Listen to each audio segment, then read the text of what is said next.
Hey, comic book collectors, do you want to protect what you collect? Do you hate when your comic books slide around in your short box, or you need to turn them sideways just so they don't bend or fall over? Well, look no further than Sidekick Supplies. Their product fits firmly inside your comic box, so you don't need to worry. And not only is their product made in the USA, but also ships free directly to your doorstep. Check out our sponsor, Sidekick Supplies, at sidekicksupplies.com and use the code ComicCom15 for 15% off your purchase. Believe me, you'll be ordering more than one. Welcome to the one and only Comic-Con Podcast, your podcast for comic book news, reviews, and comic community drama, with your hosts, Nemesis Prime and Milton the Manimal. Are you listening? What's going on, everybody? Welcome back to the Comic-Con Podcast, Season 4, Episode 23, recording this on June 6th, 2024. Hopefully everyone's having a wonderful good morning, good afternoon, or good evening whenever you're listening to this. So how's everything going out there, Mr. Manimal, the worldly traveler himself? Good, yeah, back home finally.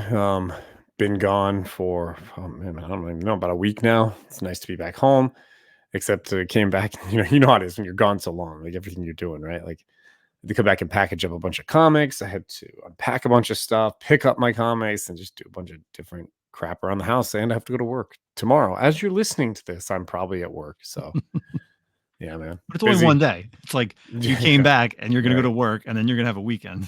Which seems like a waste of time, to be honest with you. Like, why even go, right? But I need to. I've been gone too long, so I got to at least pop in. But yeah. I'm glad you're back. Yeah. Hopefully everyone got a chance to check out the Lords of the Long Box tribute show on Sunday. We all appeared, ourselves, Otto, Ryan, Darkside Jedi, the old crew and new crew, a lot of people. So if you haven't gotten, check on that on YouTube.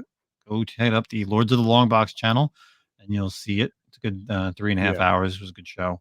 Also, check out PNW Collectibles is doing some raffles for the GoFundMe and to contribute. And if you're interested in contributing to the GoFundMe for Tim Vo's family as well, you can find the link throughout a ton of different people's social media. But please, if you can, if it's something you're interested in doing, please donate. The raffle is actually, if you donate X amount of dollars, it doesn't really matter. I don't think there's a cap out of how much you donate. And then you show PNW Collectibles on IG. If you show him that you donated, send him a screenshot of your donation. He'll enter you in a raffle. There's a bunch of people who donated books to be raffled off with the proceeds going towards TiVo's family. So, yeah, I think there's a couple ways. Just check out PNW Collectibles on Instagram, and you can find all the instructions you need for the different raffles that he's doing that will, like you said, go to Tim's life partner, Carla, and the family as well. Nice. Yeah. All right, so let's kick it off for this week's episode. We have our normally comic book talk, so let's kind of kick it into some comic book reads. Yeah.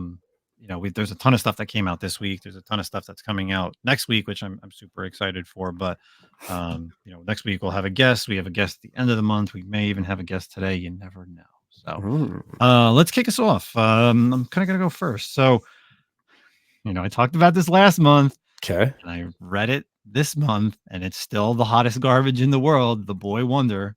Ooh, dude, what's so funny about this before we get into it is there's other people on Instagram who are saying how good this is. And so I'm really surprised. So I just can't. Like, it's not a Black Label book. It's just not DC's Black Label. It looks like a child's book. It looks like something that you'd watch on like Nickelodeon cartoon. Like, that's really what it reminds me of. And Otto was on here when we talked about the #1, and he's like, yeah, it basically looks like Teen Titans Go. And it's just not this issue is like him with Red Hood. And like, if I want a Black Label DC book, I want to see Damian and Red Hood, beating the crap out of somebody. So, hot garbage of the week. Got to go to that, of course. But on the flip side, staying with the Bat family, Batman #148, an absolute great book. Yeah, awesome. I'm sorry, hands down. I know I'm a big Batman guy. I know I got Batman tattoos on my arm, but like, it's just something when Bruce is talking and he's just like, tell the family. Yeah. And it's just like, dude, it's like so cool. Like, it is cool. It's just like something that you're just like, because in this issue, you have some of the characters, like you have Spoiler, Cassandra Cain and Signal, like they're out fighting, but then you have like Tim and The core family. the Yeah. other, yeah, the core family, the true, the like the Robins and Batgirl, and it's just like such a cool thing. Like just they get cooler costumes, right? They get Mhm. some nice new, digs or whatever. Mhm. But man, it's just such an awesome thing to see all the Bat Yeah. family come together and just like fight Failsafe, right? He's just like he knows everything about me. He knows what I'm gonna do. Just now with like he's got the medal and stuff like that, but he's like he doesn't assume that I know how to fight with my family. And pretty good. Very, very good ending to him, kind of the way how would you beat Failsafe if he can't be beaten, if he can't let people kill themselves or whatever, don't really want to spoil it too much, but there's some good things that happen in this Yeah. issue. And then It's cool. like I was actually shocked that they didn't continue this story to at least 150 and make like 150 kind of like the penultimate or the ultimate one. Like 149 was like the penultimate, 150 Yeah. and the final, and then kind of like a 151 would have been like Well, epilogue type thing. who So knows? Maybe 149, 150 are still going to kind of round out this story. Maybe this isn't the end. mhm. Who Mm. knows? Well, we do know with the DC they're doing the Absolute Power over the summer, which is Amanda Waller's Task Force 7, which has the Brainiac Queen, Failsafe, and then like a ton of other Metal Justice Leaguers. It looks like. So I don't know if they were trying to like get some people to go buy the terrible Suicide Squad game, because that's the only thing that they would really bring the Suicide Squad in for. But I don't know. Let's kind of move out of that. Let's talk some another. Oh man, I don't. Did you read? I know you probably didn't pick it up, but did you read Amazing Spider-Man 51 with this Spider Goblin, Peter Parker turning into the Green No, Goblin? no. Or I have you thought seen about it? it. I thought about it. I knew he was turning into Spider Goblin, but it wasn't really interesting. This issue moderately interested me because it was isn't it Sinister Six in this one. Yes. Um, but no, I didn't. I didn't read it, dude. I Okay. didn't. I'm not really interested in it too much. I was driving to work today and I was listening to another podcast. I can't recall it off the top of my head. What? Why would you do that? The competition? Well, I have to get my info somewhere else other than here. But I was really thinking about how there's no good Spider-Man. Oh, I was listening to Brian McClay. That's what I was listening to Beyond Wednesdays from last night. So that's because today's Thursday. So shout out to Brian McClay because he's being talked about on this episode. And it's just like there hasn't been a good Spider-Man story in so long. It's been a long It- time, dude. It's like you would think that's your guy, right? Like Marvel, when you think of Marvel, the first thing you think about is Spider-Man, right? DC, it's Batman. But like they can't get a good story with Spider-Man. And I know you say it all the time, he's down on his luck type of thing. And like Yeah. that's Peter Parker. But why is like everybody so about this ultimate universe? Like, and he just can't get anything going in his like regular 616 universe. I think it's because they just keep rehashing stories, right? I mean, it's always the same thing. It's either a goblin, the Sinister Six, a symbiote, Harry Osborn. Mm, It's always the same thing. I mean, look at for example, look at the X-Men. And I'm not to say the X-Men don't do the same type of thing, but Krakoa, totally different, never done before, yep. never like total status quo change, right? It was good guys are everyone's together, all the bad guys are good guys and whatever. That was all new. That was a way they redid X-Men and like breathed new life into them. And Spider-Man it just is the same thing every time, right? Like it's like wait 10 issues and you're gonna get Doc Ock. Wait another 10, Craven will show back up. Mhm. Harry's gonna die and come back. Norman's good, he's bad, he's good, he's bad, he's good, he's bad. Like I don't and then 900 symbiotes. I don't know. I don't have the solution. We talk about it all the time ad nauseum, about how Superior Spider-Man was so awesome because that was a massive status quo change. And that was probably the last good one that I can think of. Granted, I'm not a massive like Spider-Man fan, so I'm not as, privy to everything that has occurred in the past couple of years, but I'm not hearing a lot about Zeb Wells' run being any much better than Nick Spencer's run, which people didn't like either. Yeah. So I think the last thing that was good, to be honest, well, realistically great, was the creation of the Spider-Verse. Like that was the last thing. And we're talking like 2013, 2014, maybe, right? 2015 at the latest. Like, and that's a long time to have like after that to have terrible, terrible years of Spider-Man. It's almost like Spider-Man in that era is like the same from like the late 90s, like after you had all this, like after you introduced the symbiotes, like in Mhm. like that 400 era of Spider-Man until they had to like reboot it and renumber it. And then they created the Ultimate Universe, and like then it went back to like original numbering, and you had like Brand New Day and like the anti venom stuff, and there was some other good like storylines in there, but like man, it is just so bad right now. So They need to listen, if you come up with some and the new thing is, if you villains. people are out there, like tell us, let me know. Like if there's a good story arc that we can't think of, drop us it and we'll check it out. I just can't think of anything in like literally the past since the creation of the Spider Verse. There hasn't been a great story that I've wanted to read or have read in Spider Man. So what is the deal? Why is he Spider It's just Goblin? stupid. It's just like he's so corny looking, and he's like again, like you said, How he did he goes after the become Spider Sinister Goblin? Six, huh? How did he become Spider Goblin? Like a mind thing. Like he basically has like he gets a machine. They put it on his head, and he kind of wipes his mind and makes him turn into the goblin, basically, like Was this done on purpose? mentally. Like as like a villain did this to him, or it was an accident, or what happened? I didn't read the previous issue. I just read that this was the first full appearance, so maybe I should have checked out Hmm. the issue before, but I just didn't really have the mental capacity of reading two bad issues. Is Sure. what it is. So, yeah, that's that. That's Hmm. him. But let's switch out to some good. Let's check out some good issues. So, let's talk about the GI Joe. So, the brand new Scarlet #1 new miniseries. We finally have our first female-led miniseries on the GI Joe side, and we get some good stuff, man. Like Scarlet's actually a pretty cool character. I've don't know too much on the Joe stuff. Zach and I were talking pre-show, like just like the history of it, and obviously, Mister I bought the complete Kickstarter package is going to tell you about it. Yeah. But you know, we, it is. I read the issue. I enjoyed it. Mhm.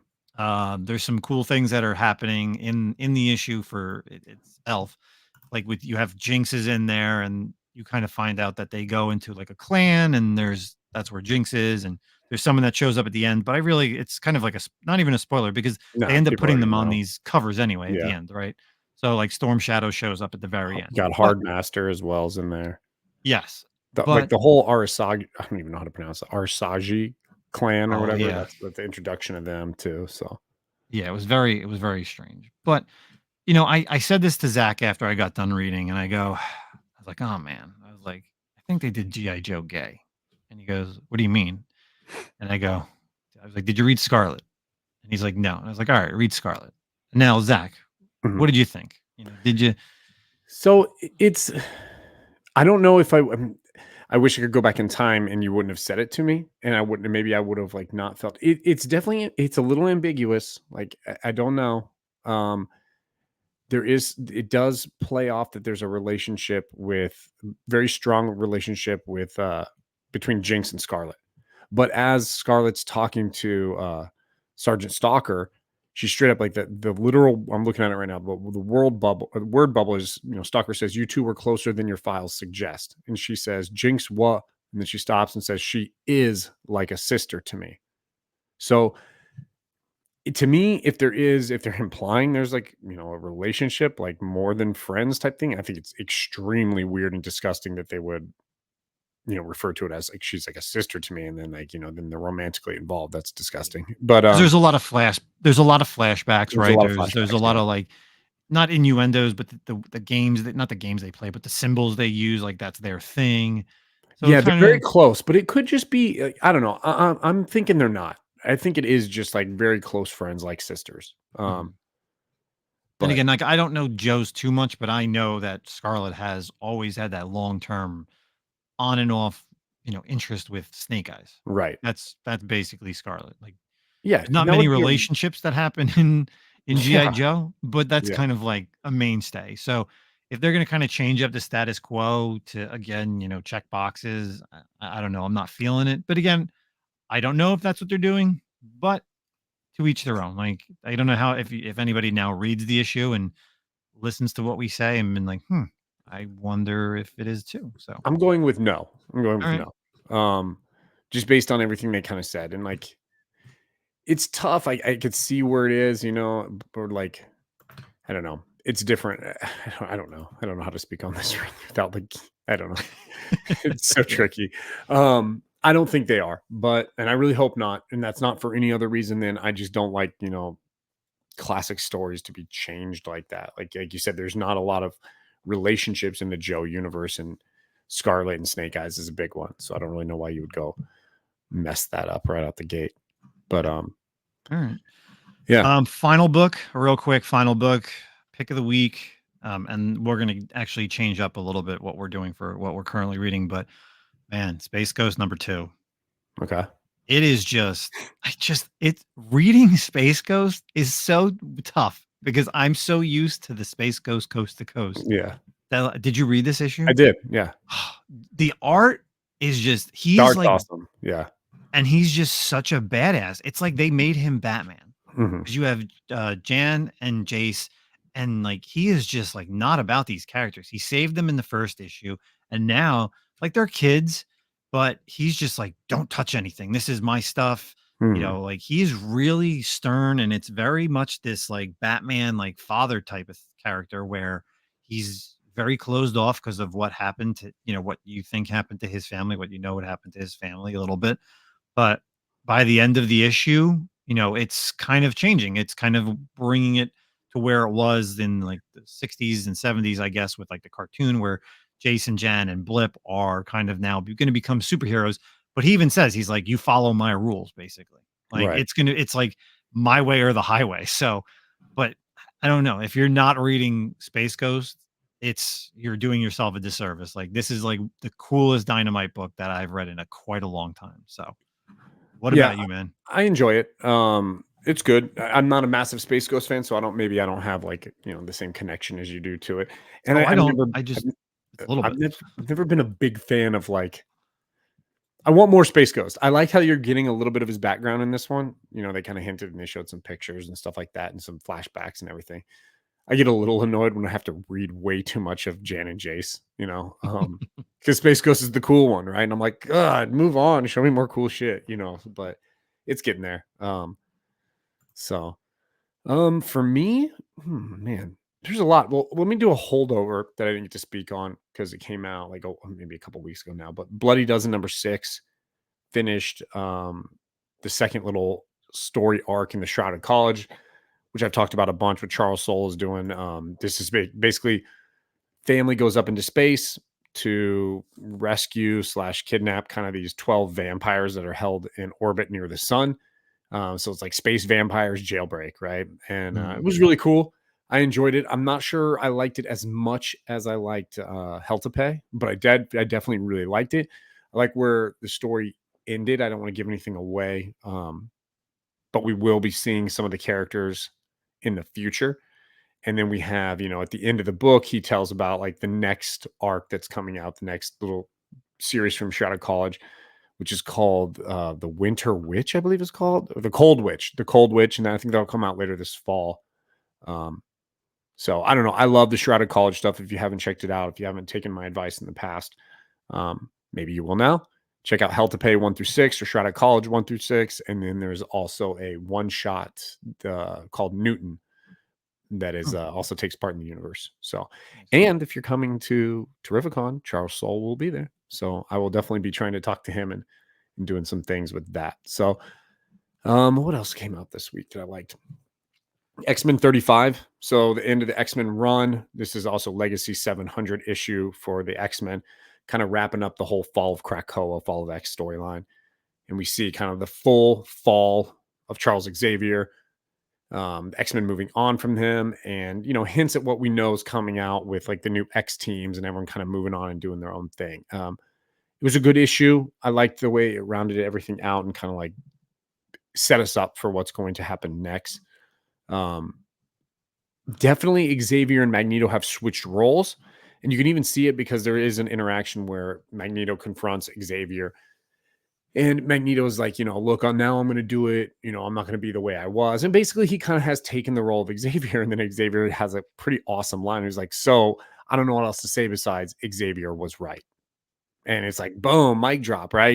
Because now they've kind of like switched. And because Xavier made some like Magneto moves during this thing to like help the mutants survive, and now Magneto is like implying that he's going to do things to, make sure mutants survive and interact with humanity. So they very much have switched roles, and it'll be interesting to see how that goes forward. So I I like did that. like there's a couple panels with like Wolverine and he's like trying to kill Dude, Xavier. that was And, like, awesome. and Magneto Just basically like stops him and he's like let the old guys talk and just like like flings them using the magnetism. Yeah, it was just like, and it's crazy too, because obviously, Wolverine's the big badass guy, right? And the X-Men, and Yeah. Magneto's just like, dude, get out of here, boom, like a gnat, like even Wolverine has a comment like, oh shit, so yeah, that was cool. That was a really cool one. The Ultimates #1 came out, right? So we Yes. have the Ultimate Universe, new Ultimate Universe, and we now are seeing for the first time since Ultimate was it Invasion? What was the Ultimate right? Invasion. Yep. Yeah, Ultimate Invasion. We see like Tony Stark. So he's putting together his own team. We've already seen like Reed Richards' Doom. We've seen Thor and Sif and Tony. And we're kind of getting some information on what we're seeing in the rest of the universe, like with Peter and Harry and like everyone getting their powers. And they kind of go back in time and they're trying to recruit. This was a really cool issue with like them recruiting both Hank Pym and Janet Van Dyne. I thought that was really cool. So I don't know, it's awesome. I didn't think it didn't blow me out of the water. I know there's a lot of hype right now around this Ultimate Universe. People are loving it, and I'm enjoying it. I'm not trying to I'm not downplaying it. I'm not blown away quite yet, but I do like what's happening. I like where the story's going, and I like the storytelling that's occurring. So I'm excited to keep reading this. I did like how it's almost like they give you a timeline, right? Because they're like, well, we only have 18 we have months 18 months, yeah, to fix it. And before they're the like, well, maker we could gets go more loose. farther Yeah, back, but then we don't know like where the maker is. Like it's still gonna happen. right. So they figure, they try to figure out all this, like you said, like the time machine stuff. Mhm. And so I'm Yeah, wondering if this is only gonna go like, could this go only a few years and them trying, catching up to this 18-month period, basically. yeah, we'll see. I mean, yeah, like Justin said, they're on a window of when the maker will be released from his little like world that he's in or whatever. Mhm. And they have like a 6-month window in addition to that. So they basically have like 2 years roughly to kind of get everyone up and running and get these heroes. And they try to do it. So they try to send the powers back in time, like in the 6-month window, extra window. And like people don't end up becoming the superheroes and they end up dying. They kind of show like some of them, like I think they show like a Captain Marvel dying, and they kind of imply that some other characters as well, like just didn't do anything with their powers, obviously. And you see it with like Hank Pym and Janet Van Dyne. They've been kind of sitting on their powers. So, yeah, it's cool. I'm excited to see where it goes. Kind of garbage of the week too. I'm so over. And I can't remember who I saw. Was it Wikipedia on Instagram? He posted something like this past week or showing that like all the Star Wars books are ending soon. Mm. Dude, it's so lame. Like this whole Star Wars like storyline right now is so lame. The And regular it's not one, just it's not 47, right? yeah, 40. It's not just because it's Lando. I mean, that's an added lameness to it, but it just is uninteresting. Nothing's happening. Like they need to move on from this. And like I'm so excited that this is ending this year. I don't know what issue it's supposed to end at. I didn't catch that, but 50? Just go I to hope 50. so. Gosh, Yeah. 48, please. It was just bad, dude. I'm so bored with the Star Wars runs right now. They need to move on and get past Return of the Jedi and figure out what they're going to do next. But yeah, I thought that was pretty garbage. And then finally, before we get into like kind of our new segment, I wanted to talk about Teenage Mutant Ninja Turtles Alpha. So we saw the end of the Ninja Turtles like ongoing. We know that there's going to be like a new relaunch with Jason Aaron writing the #1 issue. And we've had the Free Comic Book Day book come out. And then we also just had like the Alpha issue come out. So it's 2 stories. First one starts off with Donatello in like a cage and some like surviving the game type situation where Mm. they're like hunting mutants. People are like going to like safari on mutants. We don't know why Donnie's there. He doesn't have much of a memory. There's some funky things going on with him, and there's not much explanation about that at all. The second story is about Old Hob and Mutant Island. So we did see at the end how Old Hob kind of decided he wasn't going to integrate with the humans after the Armageddon game storyline, and he went off to like take over this island with mutants, and he's got like the a few of the mutanimals with him over there. And so we see some old characters from throughout the ongoing kind of pop in and things going on. And there's a crazy new villain that shows up. Really creepy. And Oh, it was pretty like hard. It was like dark. almost It like was dark, man. it was It was watching. really It was dark. almost like reading Something is Killing the Children, Yeah, like it one of was the pretty monsters. crazy. So I like Old Hob, and the Mutanimals are great. So it was a fun story, and so we also got to see like Jenica and Angel, and so you see a Hmm. bunch of the main characters that we know and love from the ongoing. So it really is kind of setting the tone, like, hey, look, this is a relaunch, but we are keeping true to like the previous storylines, which I like. So we'll see where Jason Aaron takes it. Um, but yeah, so Justin and I were talking, we've kind of been doing this the past couple of weeks anyway, going over the blood hunt storylines. And so what we're thinking moving forward is as we do our, reads of the week and whatnot, we're also going to talk about, we'll keep you up to date on events, like big events, maybe not all the events, just kind of the bigger ones. And we'll give you a rundown on how they go each week and whether they're good or not. So we will continue with Blood Hunt. And so this week we had 3 issues. We had Venom 34, we had the Wolverine Blood Hunt #1, and we had Blood Hunters #2. So I'll talk about, you said you didn't read Wolverine, right, Justin? No, I'll take Okay. Blood Hunters though. Okay. Real quick, Venom 34. I don't know. It's very weak tie-in with the with Blood Hunters. It was kind of a showed Lee Pace. It was pretty lame. They're really, you can just tell they're kind of biding time because they're setting up for the Venom War stuff coming on. So it was a pretty weak tie-in there. But Hmm.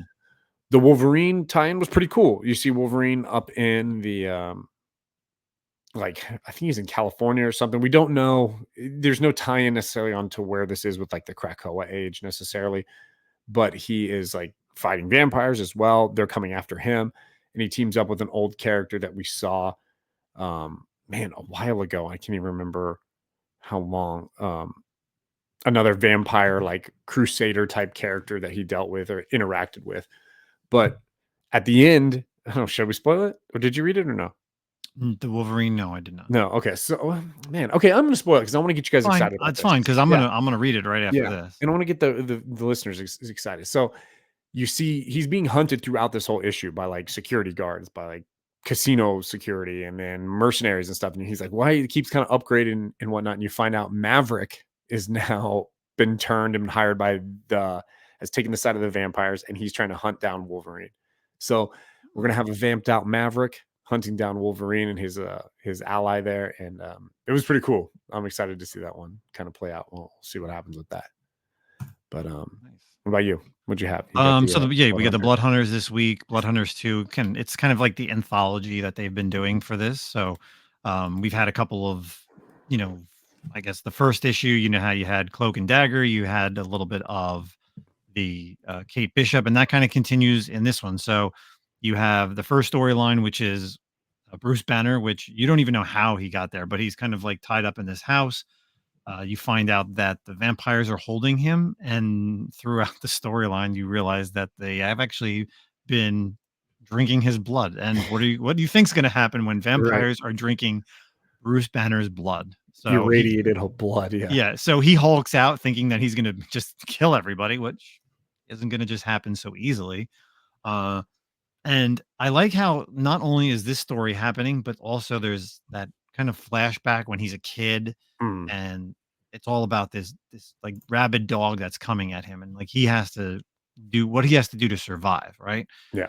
And it's sad at the end, the flashback, but the Hulk is Hulk, and he has to take care of business. So uh interesting stuff for the Hulk one. The second one does set up though is pretty cool because it has a first appearance, right?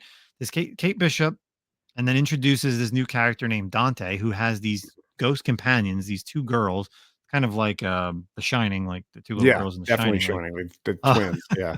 yeah. Creepy. So Search and destroy. That's yeah, what they're called. exactly. Yeah. So, but what's interesting is because throughout this issue, you almost feel like he's on her side, but by the end of it, you find out that it's not, right. It's Mhm. not the same. It's not the same character, and Kate Bishop's the type of character where she's not the strongest of all characters, but I feel like she's actually been playing a pretty good part in this Blood Hunt series. So we're gonna see where that actually is gonna end, and if this character Dante with these two girls, these two ghost girls, could actually you know move forward in some type of maybe a Midnight Suns type of thing, or like kind of cross over into Ghost Rider, or who knows, like type of supernatural book that they could do. And Mhm. then the final one is we have Elsa Bloodstone, the return of Elsa, and finally getting in cahoots, or kind of following up with the Cloak and Dagger stuff. We have them, meeting each other, and I don't understand why they had this Yelena Belova as the vampire. Like, Yeah, I didn't oh get that man, either. Were you like mad? Were you upset about that? I was a little bit, I was, I mean, but she's cooler in the MCU than she is in the comics, man. I Like, know she's really not that great in the comics. Like, no, it's but it's just odd because they just kind of appear. Like there was yeah, no like, she's out of nowhere. It is kinda yeah, it was just strange. out of nowhere that all of a sudden you're going to see Yelena. But from what we know and what we understand is that Dagger has these abilities that she, I guess, can like take the power, or take the vampirism out of the character. But what I've guessed and what I've seen is because in Blood Hunters 3, we do see Yelena is going to be, I think I saw her on the cover. But as this issue ends, sorry to spoil it, but looks like Dagger actually becomes a vampire, because Yeah. I mean that's pretty much like the final panel. So I'm wondering if it's gonna stay or if it's kinda like she absorbs it for a bit and then she'll burn it out of herself. You know what I mean? Like, mhm. it takes it into herself for a little while and then it'll get, like, burnt out. That's kind of the vibe I was thinking maybe it was gonna go, but, we'll see. Yeah, because I know, like, if when you're reading, if you when you read the book, and then like that last page has the Blood Hunters 3, like Doom's on the cover with Yelena and Hell Cow. I don't know who the hell that is. I don't know if it's a new character, but that's the name of the character. So Hmm. we'll see what happens in the next series. But what did you think of this week's Blood Hunt stuff? It Which was just good. kind of I like, mean, it was just 3 issues, and I don't really mhm, even count Venom. I like the Wolverine, and I like the Blood Hunter stuff too. I'm excited for next week. Next week, we get Jubilee, who actually has, like, a very mm, storied history with being a vampire. yes. So, I'm excited to see. I'm really glad they're giving her her own storyline with that, and, I could explore that. So, I hope that lives up to the expectations. But, once again, I mean, I'm still pretty strong on Blood Hunt. Like, I don't think it's like the greatest story of all time, but I'm loving the tie-ins. I like where it's going. I would like some of these tie-ins to have more and I don't know, I guess I'm not sure, like, should the tie-ins really play into the story arc, or should it be like, hey, here's a pocket, here's what's happening, here's the vampire thing, and like Wolverine's doing his own little thing, but it's not necessarily going to affect the main story. So I don't know. I haven't decided yet. Well, let's just think of it. It's better than if they would have, for some random reason, had Wolverine cut out into his regular series, right? Yeah. Yeah. I don't know. Man, I guess only time will tell. It's really going to depend on how each one of these little stories like wraps up, right? Like, did it matter, or Mhm. was it just like, hey, Wolverine's interacting with vampires? It's a money. It's It's a money money, grab. yeah, It's a hundred, 100% a money grab. yeah, I think the miniseries are probably going to be the best. I don't think a lot of, because we talked about this. All the one shots are all X-Men characters, right? It's like Wolverine, Jubilee, Magic, magic. and I Black forget. Black Panther has his own. Oh yeah, okay. No, So, Amazing Spider-Man as well. It's like a mini. but I'm just saying the one shots, not the minis. Well, I think Jubilee's going to be in Wolverine. They're all like 1 through 3s. No, I thought they were one shots. I thought all the X-Men characters, when we talked about it, they were all they were one shots. I was I don't know. almost positive. Well, So Wolverine for sure is ongoing for a little okay, while. It all right. definitely didn't end as like a one shot. Hmm. So we'll see. Well, other than that, again, the Blood Yeah, Hunt stuff has been, again, pretty stellar. I'm enjoying it. yeah, it's fun. Um, it's something different from Marvel, right? Especially bringing in all these different titles, and um, all the characters that have been in it. So, and I really thought, especially Blood Hunters, we talked about it in the first issue. It was, again, it was more of like an anthology thing, but I guess we're gonna have to see what happens moving Yeah. forward. I'm trying to find real quick the checklist. While See if they loads. bring them all together in Blood Hunters eventually, hopefully. Yeah, exactly. Yeah. See the another one shot. Oh, Laura Kinney, Wolverine one. That's it. Werewolf by Night #1. Hmm. I feel like there's a lot of just one shots coming out. So, Maybe Wolverine has like 3 oh, issues. Wolverine is a mini. Yeah, Yeah. Wolverine's a mini, but I feel like the Laura Kinney Wolverine is only a one shot. Gotcha. So yeah. Cool. All right. So out of the comic books for our reading for this week and into some articles for the week. So this is coming over from bleedingcool.com. Something is Killing the Children has sold over 4.5 million copies and since the launching of in 2019. So as reported earlier, Boom Studios is currently running one of their direct reverse campaigns on Kickstarter with only 1 week left. The James Tynion the first decade at Boom Studios campaign has nearly hit $250,000 in pre-orders, with already called your attention to the fact that the campaign offers 3 of the rarest Something is Killing the Children #1s even ever offered by Boom. But before even the campaign text has gathered gigantic pieces of information that no one else has seen to be picked on, that is Something is Killing the Children in relating to the Slaughterverse has sold over 4.5 million copies since 2019. So, we kind of talk about this, and I hear not only from like us and Paperweight Collects and a few other people that say like that Something is Killing the Children has kind of like slowed down Hmm. since the beginning days, right?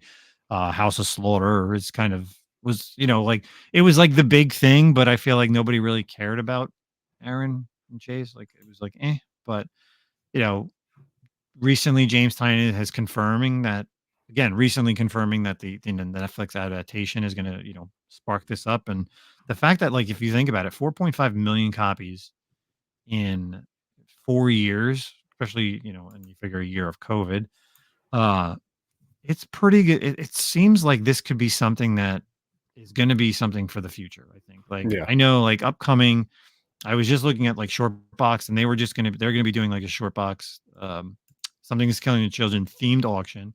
So, and then San Diego Comic Con's right around the corner. Like, do we think that something's gonna come or somebody's gonna say something?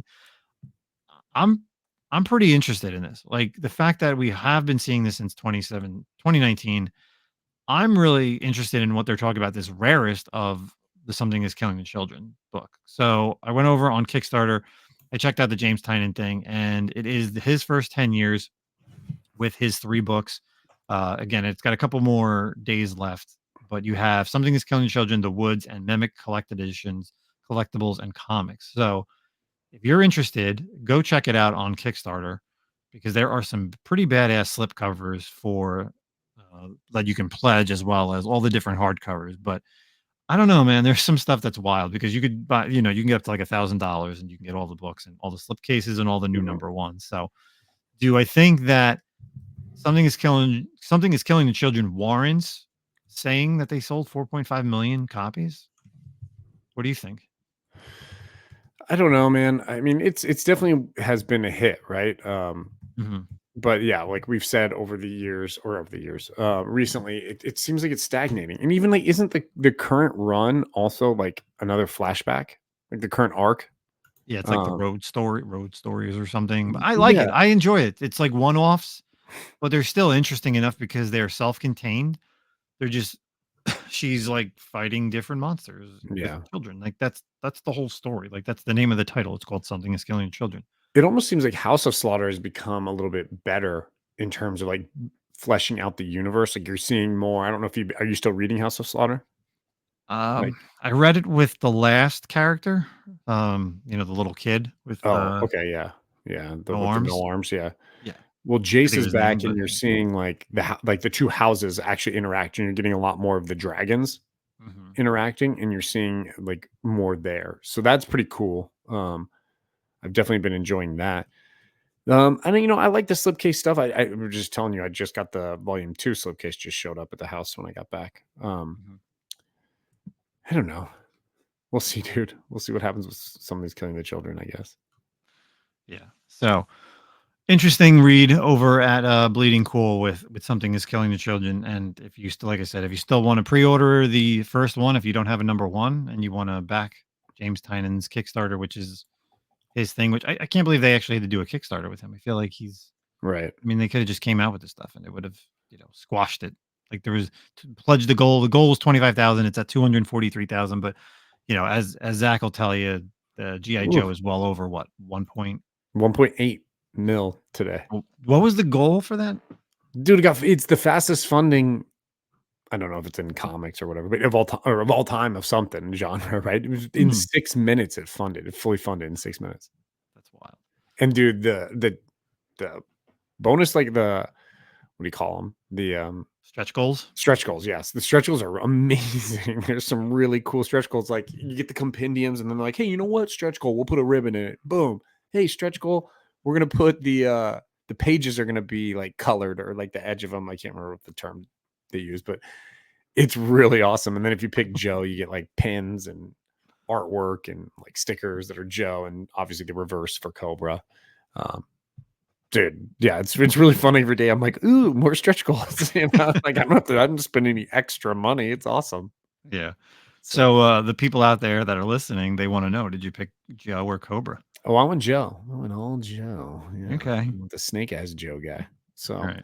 it was a tough pick, dude. I mean, the Cobra's cool, but dude, I'm gonna be honest with you. My wife would have been pissed if I went Cobra. She's such a goody two shoes. She's like, you better go good guy. And even when I told her, she's like, wait, so when did you go? And I, what do you think? She goes, you went Cobra, didn't you? And I go, no, I went Joe. She's like, good. I was gonna be so mad. So I don't know, man. Zach and I we were talking about this too. Like, if they do a Transformers one, yeah. it's volume one of Transformers, what do you do? Transformers volume one is only 80 issues, so that's easy, right? And then what else you could throw in there is you Marvel throw in the stuff, Marvel right? Yeah. Generation 2, that's 12 issues. You throw in the G.I. Joe versus Transformers, which is like 3 or 4 issues. And you throw in Transformers, the animated movie, which is like 3 issues. So that's easy. That's not compared to what they do on G.I. Joe. Mhm. Man, I don't know. Like, do I do the Autobots and the Decepticons? Because I would want them side by side. Like, Yeah. It's trickier though, because now you're asking them to do Marvel, and Image is gonna be the one who wants the money for it, right? So um I well, don't know. isn't that what this is? Like, the compendium is Marvel. The It's the Joe is, yeah, original. you're right. Yeah. I guess So so I it's guess that wouldn't be an issue. Yeah. they own the rights. It's The on the rights, yeah. the same thing. So like, I need Image, Skybound. Let's make this happen next. Like, you clearly could see how much money the GI Joe has done. It's wild. There's so many Transformers fans out there that would back the hell out of this. So yeah, let's get this thing started. All right. What do you got? I know you got an X-Men article, because why not? It's X-Men. No, it's not X-Men. I've told you it's Avengers. I've told you this 3 times. I sent it to Oh, you. I'm So, sorry. from Marvel, we got releases some information. So, Captain America commands a mega squad of Earth's mightiest heroes in a new Marvel Comics spin-off series, Avengers Assemble, coming this September. So, as vampires attack the Marvel Universe in Blood Hunt, Steve recruits a ragtag group of volunteer Avengers set out to change the tide of the battle. Newcomers and classic Avengers come together to form an all-new squad. Reporting for duty are Captain America, Steve Rogers, Wasp, Hawkeye, Clint Barton, Hercules, She-Hulk, Photon, Night Thrasher, Lightning, Wonder Man, Shang-Chi, and Lightspeed, Julie Power. So operating out of Avengers Mansion, the team will tackle one crisis after another on globe-trotting superhero missions. But when Red Skull's daughter finds a dangerous artifact, does this new team have what it takes to work together to pass their first test? So Avengers Assemble stands this September. Written by Steve Orlando, art by Corey Smith, Scott Eaton, Marcelo Ferrere, and Valentina Pinti. Cover artist Lionel Francis Yu. Hell yeah. So yeah, new team. It's a pretty cool team. Did I say Wonder Man? Because he's on, yeah, Wonder Man on there as well. So a bunch of characters that are not your mainstays, really. I mean, it's just Cap. So Cap, Hawkeye, Wasp, She-Hulk, probably your big mainstays, and of course Hercules, Wonder Man in there. But Photon, Shang-Chi, Night Thrasher, I feel like is an interesting addition. Yeah, that's a new one. There's not a lot of new warriors who have really crossed over to the Avengers lineup. We had like Rage did. We had what's his name? Oh man, Marvel. Spit it out. What's his name? Mind blank right now. But a few of these guys, like Nova, I think was also an Avengers, a Secret Avengers, obviously. But I like Julie Power and Shang-Chi, Yeah, Photon. what's with the Julie Power thing? The I Lightspeed, don't know, like, man. Grown up. She's that's all like, grown up. yeah, Got to man. join the team That now. was. I had to look that up, because I was like, who is? Oh, and then I was like, oh, okay, yeah, that's right. That's who she. But yeah, that's an interesting one for sure. But Night Thrasher is, yeah, like you said, I just don't know about him. He's like an odd one. And then they have that current. Justice. That's what I was thinking of. Justice. He's got that new. He's got a series going on too right now. So it's Night Thrasher. Yeah, I was reading it for a while. I need to pick up issues, I think 3 and 4, kind of finish it out.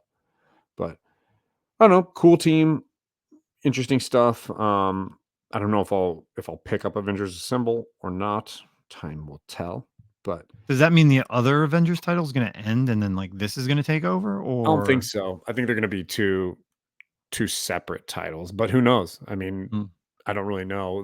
The other Avengers title, I think, isn't. No, yeah, because that's you have Falcon, Captain America in that one. So yeah. Yeah, that was a good because that one's got like Captain Marvel, Yeah, Iron Man, Black Vision's on Panther, there. Iron Yeah, Man. Black Panther. Yeah. Yeah, different group. So all right. So yeah. Avengers Assemble coming They're out, assembling, spinning out dude. of the Bloodhound September. stuff. So good stuff over there. Anything else? No, that's kind of it, man. News wise, think. Well, before we get out of here, I do. I want to. I'm not going to put names out there, but I want to just let the people know that we did receive a very amazing email this week from a listener Yes. out of the community.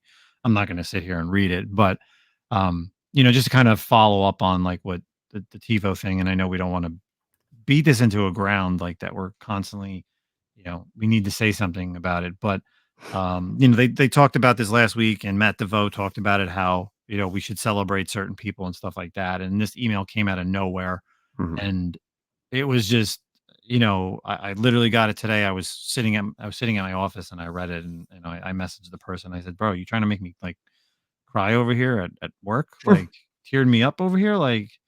But to this person, like seriously, much love. Like we really appreciate that you took the time out of your day and like wrote this email to Zack and I. It was Yeah. just it was really cool. Like Zack, I screenshotted it, I sent it to Zack, and it really makes us like improve our game. It makes us get better, and Yeah. we keep doing this week after week. So thank Yeah, you so much. it's been a hard week for sure with the TiVo stuff, and this felt good. So yeah, like Justin said, man, and I know both Justin and I have spoken to you. You're probably listening and told you thank you, and I can't say it enough, man. So it meant a lot.